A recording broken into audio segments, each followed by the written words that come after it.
took a job at my father's, no, it was his paper plant in Cortland, Alabama. He was a worker bee in the plant, and it was a summer internship. He paid really well, and all I really had to do was drive a golf cart around the plant, delivering that. Great. And then I think through my father, I heard there was this little guy in, he was a janitor, I think, that read palms. And so we arranged for me to go visit this man. My dad wasn't there, thank God. And so this guy is sitting on, you know, oil can, whatever they have around paper plants. And he looks at my palm, and he says, no, well, you're gonna get married. And it's gonna be in some kind of group or organizational meeting. And then, but you know, it won't work out. And then you're gonna marry a man for love, and it's a little bastard. And you know, forgotten. After that, I'm like, you know, I did this for a lark, you know, it was fun while it lasted. You know. And so I go to college, University of Alabama in Tuscaloosa, Roll Tide. And in that, I lived in the women's honors dorm, Fitz. And I was affiliated with the men's honors dorm, Mallet, and I became obsessed with Mallet. And Mallet over Alice, if you've ever been there.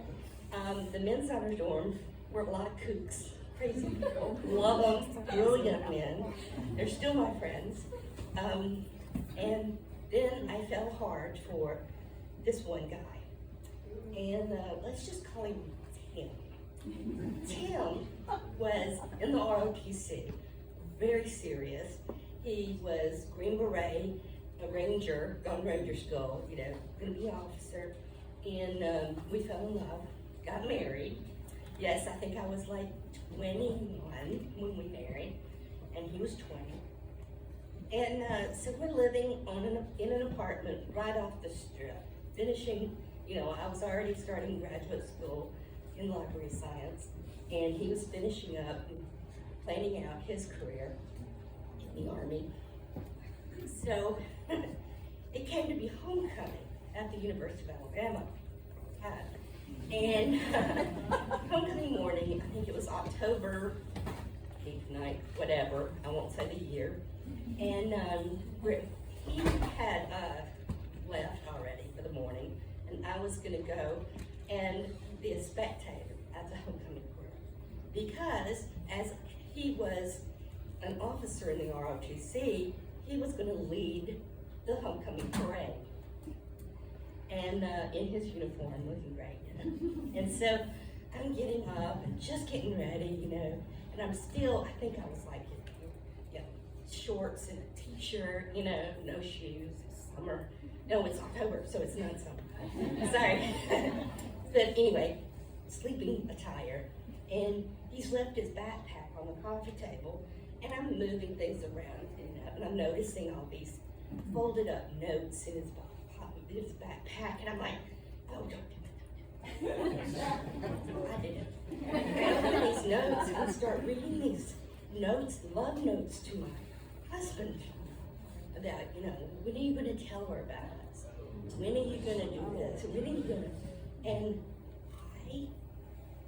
for the next probably 30 minutes, I left my body, because what happened was I flew out the door barefoot and ran the 3 blocks to the strip, and then ran from, people were lined up on the street for the spectators for the homecoming parade. It was going to happen anytime now. And I run barefoot and in my jammies down the strip, throwing people on both sides. And I arrive, I think it was like right in front of the library, the parking area. And he's at attention, ready to start the parade. And this is when out-of-body experience. I view it now from above. And I was very tiny then. I launched myself physically at him.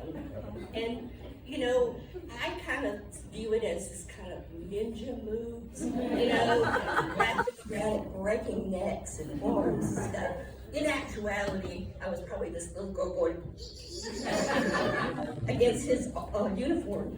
And he stays at attention. And I'm like yelling horrible things. And then I notice the woman holding the American flag gets hurt. He only comes out of attention when I go after her. And so I launch myself at her. He goes after me.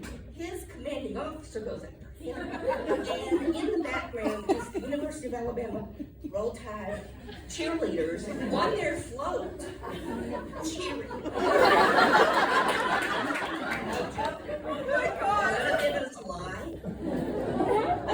We were only married 18 months. I call it my hiccup. And I will say the lesson in this is love does not equal, lust does not equal everlasting love. I'm now about to celebrate 28 years with my husband.